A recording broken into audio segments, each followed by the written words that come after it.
Africa must get 2 permanent seats in the UN Security Council. This is only fair, because we are a continent of 55 sovereign nations. We cannot, representation with the veto powers is a must for Africa. Hello and welcome back. Today we are talking about the heated debate surrounding Raila Odinga'S bid for the African Union Commission AUC chairmanship. While Raila delivered a strong submission during yesterday's AUC debate, promising bold reforms for Africa, the reaction back home in Kenya has been overwhelmingly critical.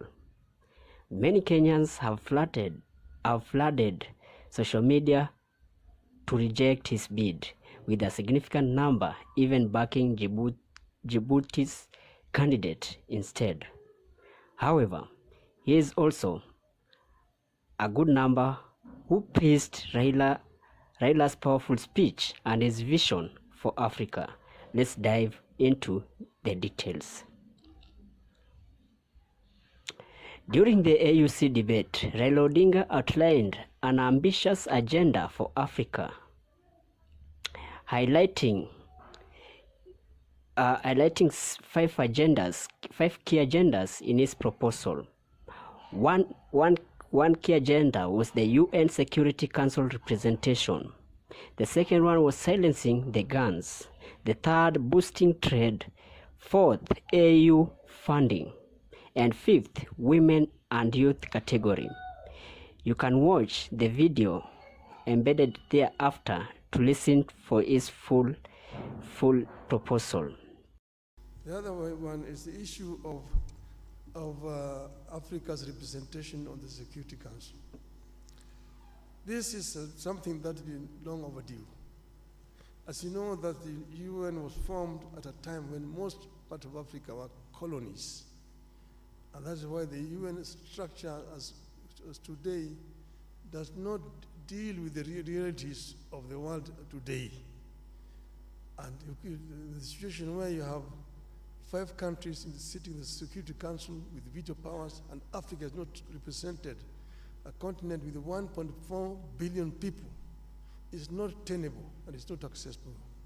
And that's why I'm not going to talk about Africa's representation, but we're going to insist that Africa must get 2 permanent seats in the UN Security Council. This is only fair, because we are a continent of 55 sovereign nations. We cannot be excluded when Europe has got 3 permanent representations on the Security Council. Permanent representation with the veto powers is a must for Africa. And this I'm going to insist when I'm elected. If the heads of state of Africa sees fit that I should lead this, I will work together with all the leadership of the continent to ensure that the continent gets a fair treatment on the international scene. Despite Raila's eloquent presentation and bold vision, the majority of Kenyans have outright rejected his bid for the AUC chairmanship. Social media platforms have been flooded with comments backing Djibouti's candidate over Raila.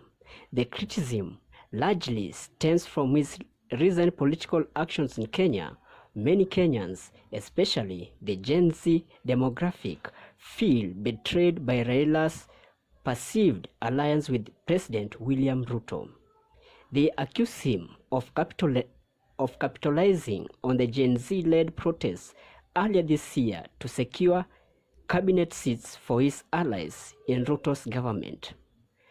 For these critiques, Raila's support of Ruto has overshadowed his continental ambitions. One viral tweet summarized the sentiments, saying, "Raila betrayed us to secure his interests in government. Why should we trust him to represent Africa at the AU?" This growing frustration has driven many Kenyans to publicly support Djibouti's candidate, further amplifying the divide. And on the other side, those supporting Raila, you have here. That said, not everyone is opposed to Raila's bid. A section of Kenyans praised his AUC submissions, describing it as insightful and forward-thinking. Some argue that Raila's vast experience in governance and his expertise in infrastructure make him the ideal candidate to lead the African Union Commission. A supporter commented, "Whatever you say about Raila, you can't deny his vision for Africa is unmatched." His backers also point to his strong track record in championing regional integration and infrastructure development as proof that he can deliver on his promises at a continental level.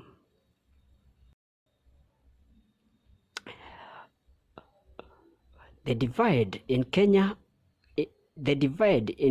opinions raises important questions. While Raila's vision for Africa may be ambitious and well articulated, can he overcome the skepticism of his own countrymen? And with Djibouti's candidate gaining traction, will Raila's political baggage cost him the AUC seat? On the continental stage, his proposals on trade, peace building, and AU funding have been widely acknowledged as strong, but at home, his political history remains a stumbling block. In his closing remarks at the AUC debate, Raila declared his readiness to serve Africa, saying he would draw on decades of experience to lead the continent forward. But the question remains, can Raila win the trust of both Africa and his fellow Kenyans? What's your take on this? Are Kenyans justified in rejecting Raila's bid, or does his vision deserve support? Share your thoughts in the comments below. Don't forget to like this video, subscribe to the channel, and hit the notification bell for more political updates and breaking stories. Until next time, stay informed and stay curious.